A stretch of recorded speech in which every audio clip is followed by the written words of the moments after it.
তিনি যদি সিকা হন তাহলে তার ইরসাল গ্রহণযোগ্য। আপনারা তাউসের জীবনী আসমাউর রিজালের যে কোনো কিতাবে পাবেন। হযরত তাউস রাহিমাহুল্লাহ নবী করিম সাল্লাল্লাহু আলাইহি ওয়াসাল্লাম থেকে একটা হাদিস বর্ণনা করেছেন, যে হাদিস ইমাম আব্দুর রাজ্জাক আস-সানাআনী রাহিমাহুল্লাহ মুসান্নাফ আব্দুর রাজ্জাকে এনেছেন। নবী করিম সাল্লাল্লাহু আলাইহি ওয়াসাল্লাম তার উম্মাহকে একটা নির্দেশনা দিয়েছেন। সেই নির্দেশনা কি? নবী করিম সাল্লাল্লাহু আলাইহি ওয়াসাল্লাম নির্দেশনা দিয়েছেন, আমার উম্মতেরা শুনো, লা তাত্তাখিযু শাহরান ঈদা ওয়ালা তাত্তাখিযু ইয়াওমান ঈদা, লা তাত্তাখিযু শাহরান ঈদা ওয়ালা তাত্তাখিযু ইয়াওমান ঈদা। নবী করিম সাল্লাল্লাহু আলাইহি ওয়াসাল্লাম বলেন, আমার উম্মতেরা শুনো, লা তাত্তাখিযু শাহরান ঈদা, নিজেদের পক্ষ থেকে কোনো মাসকে ঈদ বানায়ো। বলেন না, নিজেদের পক্ষ থেকে কোনো মাসকে ঈদ বানায়ো। লা তাত্তাখিযু শাহরান ঈদা, নিজেদের পক্ষ থেকে কোনো শাহর কোনো মাসকে ঈদ বানায়ো না। ওয়ালা তাত্তাখিযু ইয়াওমান ঈদা, নিজেদের পক্ষ থেকে কোনো দিনকে ঈদ বানায়ো না, মাসকে ঈদ বানায়ো না, দিনকে ঈদ বানায়ো না। এবার বলেন, ও মুসলমান, ও তালিবুল ইলম, ও সচেতন মুসলমান, আমি আপনাদের কাছে জানতে চাই, আল্লাহ নবী সাল্লাল্লাহু আলাইহি ওয়াসাল্লাম আমাদেরকে নিজেদের পক্ষ থেকে ঈদ বানানোর অনুমতি দিয়েছেন না নিষেধ করেছেন? বলেন না, অনুমতি দিয়েছেন না নিষেধ করেছেন? আপনি লাতাইফুল মাআরিফে যান, ইমাম ইবনে রাজব হাম্বলী রাহিমাহুল্লাহ লেখা লাতাইফুল মাআরিফ ফিমা লিমাওয়াসিমিল আম মিনাল ওয়াযাইফ। ইমাম ইবনে রাজব হাম্বলী রাহিমাহুল্লাহ বলেছেন, এই হাদিস বর্ণনা করে ইমাম ইবনে রাজব হাম্বলী রাহিমাহুল্লাহ লাতাইফুল মাআরিফে বলেছেন, দিন ঈদ বানিয়েছেন, এর বাহিরে এটার কোনো ভিত্তি। এজন্য আমি আপনাদেরকে ইতিহাস বলি, শুনেন, যেহেতু মাদ্রাসার তালিবুল ইলম ভাইরা বেশি করে শুনেন। আমরা ইবনু দাকিক আল ঈদ রাহিমাহুল্লাহর কথা শুনেছি। ইবনু দাকিক আল ঈদ রাহিমাহুল্লাহ ইন্তেকাল করেছেন 702 হিজরিতে। আমরা তার আহকামের কিতাব আল ইমাম পড়ি, শরহুল ইলমাম পড়ি। ইবনু দাকিক আল ঈদ রাহিমাহুল্লাহর একটা কিতাব আছে। ইবনু দাকিক আল ঈদ রাহিমাহুল্লাহ আজ থেকে 700 বছর আগের মানুষ, তিনি ইন্তেকাল করেছেন 702 হিজরিতে। ইবনু দাকিক আল ঈদ রাহিমাহুল্লাহ লিখিত একটা কিতাব আছে ইহকামুল আহকাম, শরহু উমদাতুল আহকাম। সেখানে ইবনু দাকিক আল ঈদ রাহিমাহুল্লাহ লম্বা আলোচনা করেছেন যে ইসলামের শিআর যেগুলো আছে, ইসলামের ইবাদত যেগুলো আছে, ওয়াকাদ মানাআনা ইহদাস মা হুয়া শিআরুন ফিদ-দীন। ইমাম ইবনু দাকিক আল ঈদ রাহিমাহুল্লাহ বলেছেন যে ইসলামের শিআর যেগুলো আছে এগুলো আমাদের পক্ষ থেকে আবিষ্কার করার, নিজেদের পক্ষ থেকে গবেষণা করে আবিষ্কার করার কোনো সুযোগ নাই। বুঝতেছেন কথা?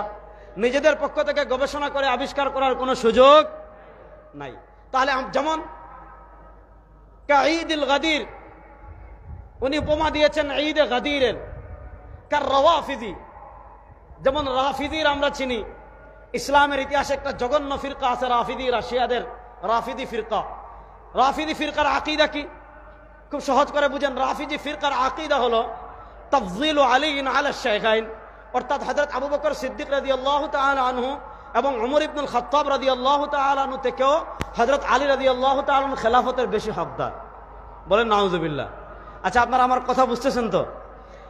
তাদের এই আকীদা, তারা আলী রাদিয়াল্লাহু তাআলা আনহুকে হযরত আবু বকর সিদ্দিক এবং ওমর ইবনুল খাত্তাব রাদিয়াল্লাহু তাআলা আনহু থেকে খেলাফতের বেশি হকদার মনে করে।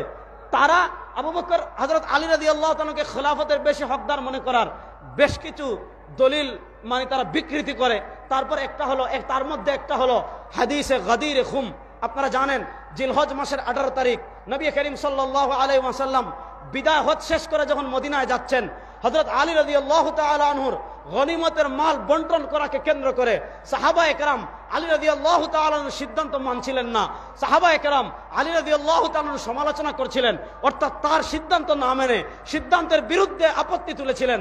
আল্লাহ নবী সাল্লাল্লাহু আলাইহি ওয়াসাল্লাম গাদিরে খুম নামক জায়গায় হযরত আলী রাদিয়াল্লাহু তাআলার ব্যাপারে বলেছিলেন, মান কুনতু মাওলাহু ফাআলিয়ুন মাওলা, আমি যার মাওলা আলীও তার মাওলা, আমি যার অভিভাবক আলীও তার অভিভাবক। এই হাদিস খেলাফত সংক্রান্ত ছিল না।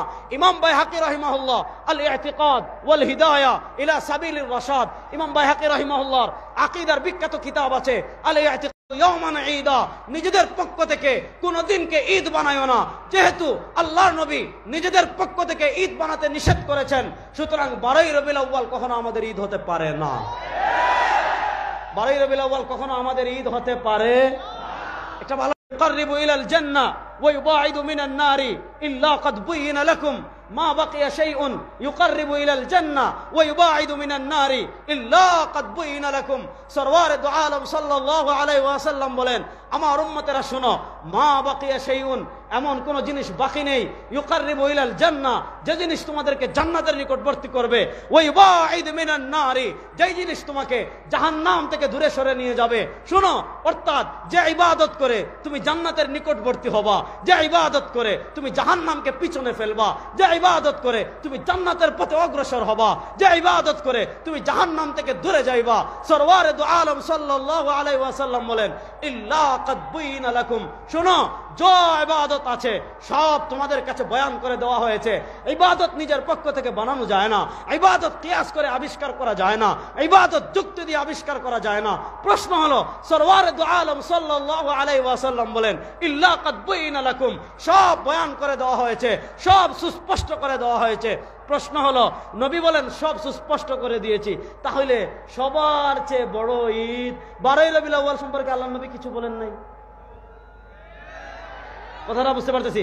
12ই রবিউল আউয়াল পবিত্র ঈদে মিলাদুন নবী বলেন, অথবা 12ই রবিউল আউয়াল, এখন তো আর ঈদে মিলাদুন নবী রয়ে নাই, এখন এটা হয়ে গেছে সকল ঈদের সেরা ঈদ। তো প্রশ্ন হলো, আল্লাহ নবী সাল্লাল্লাহু আলাইহি ওয়াসাল্লাম নামাজ শিখালেন, ঈদ শিখালেন, হজ শিখালেন, যাকাত শিখালেন, শরীয়ত শিখালেন, ইসলাম শিখালেন, সাইয়্যিদুল আয়াত সম্পর্কে কিছু শিখালেন না। তাহলে প্রশ্ন হলো, আল্লাহ নবী ইসলাম কি তাহলে আমাদের থেকে কিছু লুকিয়ে গিয়েছেন? পড়ে নাউজুবিল্লাহ। দেখেন, আমরা ফিকহে হানাফিকে ফলো করি, খুব ভালো করে বুঝবেন তালিবুল ইলম ভাইরা।